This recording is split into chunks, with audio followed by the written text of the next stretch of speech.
लघु सिद्धांत कौमुदी में पंच संधि प्रकरण, उसमें भी अच संधि में अभी तक हम वृद्धि संधि जो थी उसके बारे में चर्चा कर रहे थे।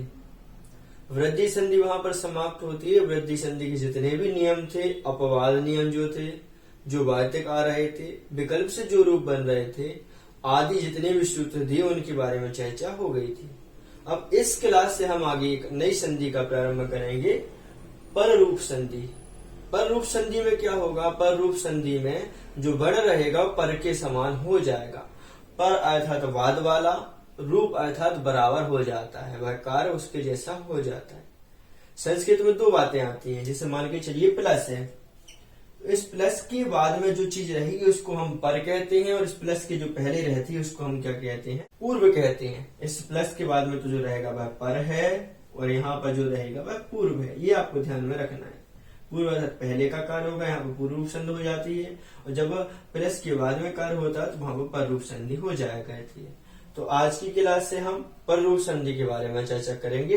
एक सूत्र दिया पर रूप संधि के बारे में उन्होंने यहाँ पर विशेष रूप से कथन करने के लिए, बाकी इसके अब्बास सूत्र जो रहेंगे टी संज्ञक करने वाले, उन सूत्रों की चर्चा कल की क्लास में हम देखेंगे। एक छोटी क्लास रहेगी, दो उदाहरण विधियां उनके बारे में चर्चा करते हैं। ठीक है, 16 भाग हमारा रहेगा। सूत्र पढ़ते हैं, एंगी पर रूपम। एंगी पर रूपम, एंगी जो है वह क्या है? सप्तमी एक वचनांत पदम में, सप्तमी का एक वचन है। पर रूपम प्रथमा एक वचनांत पदम यहाँ हो जाएगा। तो कह रहे हैं एंगी अर्थात एंग प्रत्याहार के होने पर रूपम अर्थात पर रूप संधि हुआ करती है। पर रूप जो संधि रहेगी वह हो जाएगी। एंग प्रत्याहार क्या कहलाता है? तो हमने पढ़ा था आई उण री लिख ए ओंग, ए ओंग, इस प्रकार से क्या होता है? ए ओंग से एंग प्रत्याहार हमारा बन जाता है। इस यहाँ से लेकर हम यहाँ पर ग्रहण करते, लेकिन इस नाकवंतन जो रहता है उसको प्रत्याहार में ग्रहण नहीं करते। तो ए और ओ अर्थात ए और ओ को हम क्या कहेंगे? एंग प्रत्याहार में रखेंगे, अथवा ये कहें एंग अर्थात ए और ओ। इस प्रकार से सूत्र कह रहा है ए और ओ को पर रूपम अर्थात पर रूप संधि कहते हैं। ये यहाँ पर सूत्र का अर्थ नहीं कर गया, लेकिन वृत्ति से हम आज इसका निकालेंगे। अच्छा, यहाँ पर देखें तो पूर्व जो सूत्र रहेंगे उनकी यहाँ पर वृत्ति आने लगती है। जैसे आदि गुणा हमने पढ़ा था, 6 1 94 नंबर यह सूत्र, लेकिन आदि गुणा क्या था? 6 1 87 नंबर में था। तो उसने कहा से हमें उस सूत्र से क्या लेना है? आद शब्द ले लेना है। तो आद हमें यहाँ पर हमने ले लिया, आद, और यहाँ पर उपसर्गात भी हमें लेंगे। किस सूत्र से लेंगे? तो कल की क्लास जो हमने पढ़ा था उपसर्गादिति धातु। इस प्रकार से उपसर्गात, उपसर्ग होने पर, अवर्णांत उपसर्ग होने पर, और पर में री धातु होने पर, ऐसी कोई धातु जिसका प्रारंभिक अक्षर री होता है, उन दोनों के स्थान पर वृद्धि हो जाती है। इस प्रकार से हम पढ़ रहे थे। तो वहां पर उपसर्ग का जो कथन था यहाँ पर हमें ग्रहण कर लेना। आत और उपसर्गात, वहां से हम शब्द ले लेंगे तो क्या हो जाएगा? उपसर्गात। ठीक है, अब देखिए पूरे सूत्र का था आपको समझ में आएगा। आत उपसर्गात, आत उपसर्ग होने पर अर्थात ऐसा उपसर्ग हो जिसका अंतिम वर्ण आओ, अवर्णांत उपसर्ग के होने पर एंगी, और बाद में क्या हो? एंगी अर्थात एंग प्रत्याहार का कोई शब्द हो, और वह कैसा हो? धातु अर्थात धातु का होना चाहिए। उपसर्गा देती धातु में जो शब्द था धातु, उसकी भी यहाँ पर वृत्ति आ जाएगी, उसका भी यहाँ पर गठन हो जाएगा।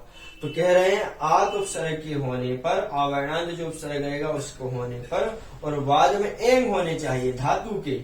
धातु देखो ना, धातु के ऐसे वर्ण होने चाहिए, ए हो अथवा ओ हो, कोई भी धातु बाद में होनी चाहिए। उस धातु का पहला अक्षर ए हो अथवा ओ होता है तो वहां पर रूपम, पर रूप संधि हो जाया करती है। यदि आपने पूर्व सूत्रों से क्या हमें ग्रहण करना है, क्या नहीं ग्रहण करना है, किसकी अनुवृत्ति आ रही है, इस प्रकार का सामंजस्य बिठा लिया अपने दिमाग में, तो यहाँ पर वृत्ति पढ़ने की ज्यादा आपको जरूरत नहीं रहेगी। आप सूत्र से ही समझ जाएंगे किस शब्दों को यहाँ पर हमें लेना है। मत एक बार ध्यान से सभी सूत्रों को ध्यान रखना है, संख्या उनकी ध्यान रखनी है। ठीक है, तो देखिए वृत्ति भी देख लेते हैं। आत उपसर्गात, उपसर्गात निकलेगा। आत उपसर्ग हो, आ जो ऐसा उपसर्ग हो जो अवर्णांत हो, अवर्णांत उपसर्ग होना चाहिए। और एंग आदौ धातु, बाद में पर में ऐसी धातु हो जिसका पहला अक्षर एंग हो। एंग आदौ लिखा, आदौ अर्थात प्रारंभ, तो ऐसी धातु हो जिसका पहला अक्षर एंग हो। एंग अर्थात ए और ओ होता है, तो उसके स्थान पर रूप एक आदेश हो जाएगा। उन दोनों के स्थान पर एक आदेश होगा, क्या आदेश होगा? पर रूपा एक आदेश होगा, अर्थात जो बाद में रहता है वही एक आदेश हो जाएगा, आगे वाला जो रहेगा वह समाप्त हो जाएगा। ये यहाँ पर नियम बना दिया। अब देखिए उदाहरण से हम पहले देखते हैं। पहला उदाहरण दिया है प्रेजते, इसको हम बना के देखते हैं। प्रायजते हमने प्रा बना के आपको बहुत बार बना के बता ही दिया है। प्रा कैसे बनता है? आधा पा और रा और आ, इन जब तीनों को मिला देते हैं, इनको चारों को, तो क्या प्रा हमारा यह बन जाएगा, ये प्रा। ठीक है, तो हमने इसका विच्छेद करेंगे। सामान्य से जब विच्छेद कर रहे तो आधा प्रा लेते हैं और इसमें से हम आ निकाल लिया करते हैं। ठीक है, और आगे लिखा उन्होंने ये जैते, इस प्रकार से। तो हमें नियम लगाना है, अवर्णांत उपसर्ग होना चाहिए। ये क्या प्रा उपसर्ग है कि नहीं है? हमने पढ़ लिया उपसर्ग है। कैसे पता चला? प्रा परा अप सम अनु जो थे ये सब उपसर्ग थे। कब थे ये? तो उन्होंने कहा था ये उपसर्ग होंगे, उपसर्गा क्रिया योग, जब ये क्रिया के योग में रहेंगे। एजते क्या है? ये क्रिया है, इस कहां से जो प्रा रहेगा वह क्या उपसर्ग हो जाएगा। ठीक है, तो यहाँ पे नियम बताए अवर्णांत उपसर्ग होना चाहिए, तो हमने यहाँ पे इसको उपसर्ग मान लिया। अब ये अवर्णांत है कि नहीं है? हाँ अवर्णांत है। ठीक है, तो कंडीशन हमें लग गई अवर्णांत उपसर्ग हो, बोल दिए ठीक है अवर्णांत उपसर्ग हो। बाद में धातु होनी चाहिए, धातु है, और धातु का प्रारंभिक जो अक्षर रहेगा वह ए हो अथवा ओ हो। हमने देखा यहाँ पर ए मिल रहा है हमारे लिए, तो इन्होंने कह दिया पर रूप एक आदेश हो जाएगा। इन दोनों के स्थान पर, आ के स्थान पर और ए के स्थान पर क्या होगा? पर रूप एक आदेश हो जाएगा, पर रूप एक आदेश होगा।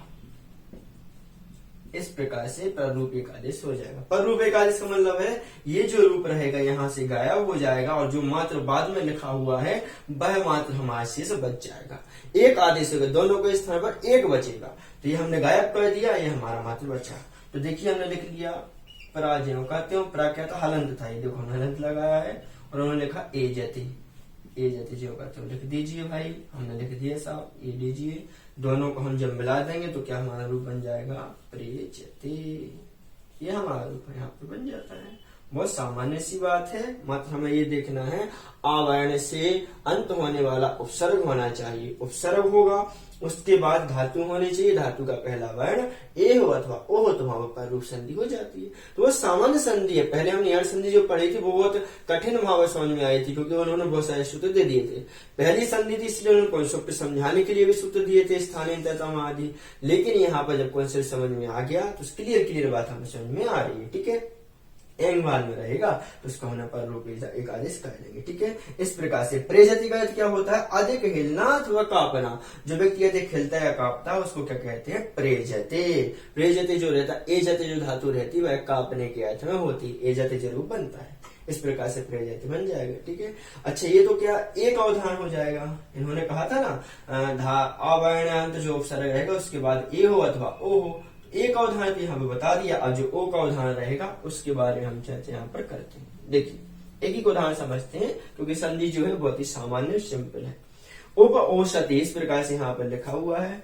इसका हम वर्ण का विच्छेद करेंगे, पद का विच्छेद करेंगे तो पा ऐसे निकल आएगा। पा में ये आ है, हमने इसको निकाल दिया। ठीक है, आगे उन्होंने लिखा औषधि। औषधि हमने क्या किया? जीव करते हुए लिख दिया औषधि। ये लीजिए साहब, अब हमें ये देखना है पहला जो वर्ण है वह उपसर्ग है कि नहीं है? बड़े उपसर्ग है। क्यों है? यह धातु के साथ लगा है, उपसर्ग क्रिया हो गया, उपसर्ग हो गया। ठीक है, उसके बाद हमें ये देखना है जो उपसर्ग है वह अवर्णांत है कि नहीं है? बोलो अवर्णांत है, इसमें आ रहा है। ठीक है, ये कंडीशन हमें लग रही है। अब पर में देखना है, पर में धातु रूप है कि नहीं? धातु का रूप है। उसमें क्या ए और ओ है? हाँ भैया, ए नहीं है लेकिन ओ हमें यहाँ पर मिल रहा है, वो मिल रहा है, इसलिए हमारी दोनों कंडीशन मिल रही है। इस प्रकार की जब कंडीशन मिल जाती है तो वह कहते हैं पर रूप एक आदेश कर देंगे। क्या करेंगे? पर रूप हम एक आदेश कह देंगे। इन दोनों के स्थान पर एक आदेश होगा। कौन सा आदेश होगा? पर रूप। पर में जो है, जो हमने प्लस बताया था ना, यहाँ पर प्लस के बाद में जो रहेगा वो पर कहलाता है। तो प्लस के बाद का क्या है, ये ओ है, इसको हम पर कहेंगे, तो ये आदेश हो जाएगा, ये आदेश हो जाएगा। और क्या आदेश होगा, एक आदेश होगा। एक आदेश होने के कारण ये आ रहेगा जो वह यहाँ से गायब हो जाएगा और औसती मात्र बचेगा। ठीक है, इस प्रकार से यहाँ पर ये भी देख लेना है, उप और औसती, ये मात्र हमारा बच जाएगा। ठीक है, ये पा हलंत रहेगा, यहाँ पर प्लस लगा दीजिए। उप औसती या आ गायब हो गया क्योंकि हमें कंडीशन मिल रही थी। इन दोनों को जब आप मिला देंगे तो क्या बन जाएगा, उपो सती। इस प्रकार से यहाँ पे दोनों रूप हमारे बन जाते हैं। अब ध्यान इतनी सी बात रखनी है, क्योंकि यहाँ पे ये देखना है, पहले उपसर्ग होना चाहिए, उपसर्ग का अंतिम वर्ण आ होना चाहिए। आ हमें मिल गया, आगे धातु रूप है, उसका पहला वर्ण ए हो अथवा ओ, उन दोनों के स्थान पर रूप एक आदेश होगा। एक आदेश होगा, इसलिए हमें क्या करना है, एक आदेश करना है। लेकिन कौन सा करेंगे, पर वाला करेंगे। तो ओ कर दिया हमने, आ को खा गए, उसको निकालने के बाद हमने इसको लिखा, उसके बाद प्लस कर दिया, तो उपोषती है बन जाएगा।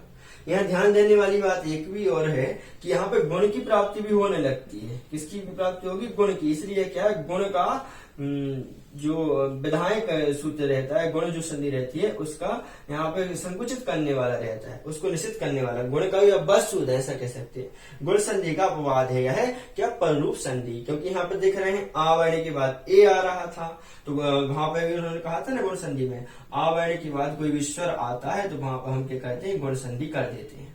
क्या कहते हैं, गुण संधि करते थे। लेकिन उन्होंने कह दिया यदि आ वर्ण के बाद कोई भी क्या आता है, धातु का कोई ए अथवा ओ आता है, तो उसके लिए हम क्या आद गुणा से गुण संधि ना कर इस पर रूप संधि को कर देंगे। तो ये क्या हो गया, आद गुणा का अपवाद हो गया। तो यहाँ पे उपस्थित तो होगी, इसके बाद अपन क्या लिखना है, आद गुणा लिखना है, फिर लिखना है निषेधे, निषेध कर देंगे इससे। लेकिन निषेध करने के बाद इस सूत्र से क्या करेंगे, इस सूत्र से अपन कार्य करेंगे पर रूप। वैसे यहाँ पर आ और ओ के बाद क्या गुण संधि प्राप्त हो रही है, लेकिन इसको निश्चित करने वाले यह सूत्र आएगा। ये वाला सूत्र आने के बाद कहेगा, यदि पूर्व में किसी प्रकार का उपसर्ग रहता है, अवर्णांत उपसर्ग रहता है, पर में ए अथवा ओ होता है, अर्थात एन प्रत्याहार के वर्ण होते, तो उन दोनों के स्थान पर पररूप एक आदेश कर देंगे। इस कारण से यहाँ पर गुण न होकर पररूप संधि हो जाती है। ये दोनों उदाहरण थे, बहुत सामान्य उन्होंने दिए थे, और जो सूत्र लिखा उसके बारे में अच्छी चर्चा लिखी है। लेकिन ध्यान देने वाली बात रहेगी, किस सूत्र से हमें किसकी अनुवृत्ति लेनी है, वह हमें ध्यान रखना। उन्होंने पहले क्या दी था, सूत्रेषु दृष्टम पदम सूत्रांतराद अनुवर्तनीयम सर्वत्र। सूत्र में जो अदृष्टम पद है, जो दिख नहीं रहा पद, उसको हम पूर्व वाले सूत्र से ग्रहण कर लेंगे। इस कारण से हमने यहाँ पर आत ग्रहण किया, सूत्र में नहीं दिया, दो शब्द आत और उपसर्गात हमने पूर्व वाले सूत्रों से ग्रहण किए, धातु भी जो है पूर्व वाले सूत्रों से ग्रहण किया। तो आइए रिवीजन करते हैं। एंगी पर रूपम, पर रूप संधि पढ़ रहे थे। एंगी पर रूपम, एंग प्रत्याहार होता है तो पर रूप हो जाया करता है। लेकिन कैसे, आद गुणा से आद की अनुवृत्ति आई, और उपसर्गात देती धातु से उपसर्गात और धातु की अनुवृत्ति आती है। आत अर्थात अवर्णांत उपसर्ग होता है, और धातु कैसी होती है, एंग से स्टार्टिंग होने वाली धातु होती है तो पर रूप संधि हो जाती है। वही इसका अर्थ है, आत उपसर्ग से स्टार्टिंग होने वाली आत उपसर्गांत धातु होनी चाहिए, उपसर्ग होना चाहिए, और धातु का पहला वर्ण ए अथवा ओ होता है, तो वहां पर रूप एक आदेश हो जाएगा, पर का एक आदेश हो जाया करता है। प्राएजत, इस प्रकार से रूप उन्होंने कहा, आ और एक स्थान पर गुण प्राप्ति हो रही थी, क्योंकि आ के बाद स्वर आधा तो गुण होता है, लेकिन यहाँ पर सूत्र रोक दिया। उसने कहा नहीं, यदि आ वर्णांत उपसर्ग हो, बाद में एंग प्रत्याहार का वर्ण होता है, तो उन दोनों के स्थान पर रूप एक आदेश हो जाएगा। एक आदेश उन्होंने कर दिया, तो ए बस मजता है, आ यहाँ से निकल जाया करता है। इनको हम जब वो जोड़ देंगे तो प्रेजत, इसका अर्थ होता है बहुत हिलता है, बहुत कम पायमान होता है। इस प्रकार से ये तो ए का हो गया। ओ के लिए उदाहरण दिया उन्होंने, उप औसती, उप में आ निकाल दिया, औसती लिख लिया। इन दोनों के स्थान पर क्या गुण की प्राप्ति हो रही थी, लेकिन तम प्राप्त है, और यहाँ पर इस प्रकार एंगी पर रूपम से इस प्रकार की स्थिति बनेगी। उसने कहा इन दोनों के स्थान पर रूप एक आदेश करेंगे, इन दोनों के स्थान पर रूप एक आदेश करेंगे तो ओ मात्र बचेगा, आ का यहाँ से लोप हो जाएगा, ओ बचा, उप औसती इस प्रकार से रह गया। पाहलंत था, इसलिए हमने ओ को इसके साथ मिला दिया तो बन गया उपोषती। इस प्रकार से यहाँ पर दूसरा रूप बन जाता है। उपोषती मतलब होता है जलाता है, जलाने के अर्थ में यहाँ औसती धातु आती थी, इसलिए वो उसका अर्थ हो जाएगा जलाता है, और इसका अर्थ ये हो जाएगा किस प्रकार से, जलाता है, और इसका होता है अधिक कांपना अथवा हिलना, अधिक कांपता है अथवा हिलता है। ठीक है, इस प्रकार से इन दोनों का अर्थ हो जाएंगे। अच्छे सूत्र थे, सामान्य सी क्लास थी, छोटी क्लास थी, बहुत अच्छे समझ में आएगी। पर रूप संधि दी है, रीट की एग्जाम में भी आई, जैसे हम कल पढ़ रहा था मैं रीट के एग्जाम में करीब 2011 का प्रश्न था, वहां पर संस्कृत भाषा में जब उन्होंने प्रश्न दिया तो यह प्रश्न दिया उन्होंने, प्रेजति इसमें कौन सी धातु है, प्रेजति इसमें कौन सी संधि है, इसका संधि उचित कैसे होगा। तो यही उदाहरण उन्होंने दिया था, इसलिए आपके रीट के एग्जाम के लिए बहुत कार्यकारी है, बहुत इंपोर्टेंट है। तो इसलिए आप यदि रीट की तैयारी कर रहे हैं तो उसके लिए आप इन धातु रूपों को पढ़ें। इस प्रकार से जो संधि प्रकरण चल रहा है इसके लिए पूरा पढ़ें, जिससे आपके जो एग्जाम में क्वेश्चन आएगा वह आपके लिए क्लियर होगा। चैनल को सब्सक्राइब नहीं किया तो सब्सक्राइब जरूर करके जाएं। क्लास अच्छी लगती है, पसंद आती है तो एक लाइक जरूर दें और अन्य लोगों तक भी शेयर करें। आगे क्लास में हम और मिलेंगे, तब तक के लिए थैंक यू सो मच।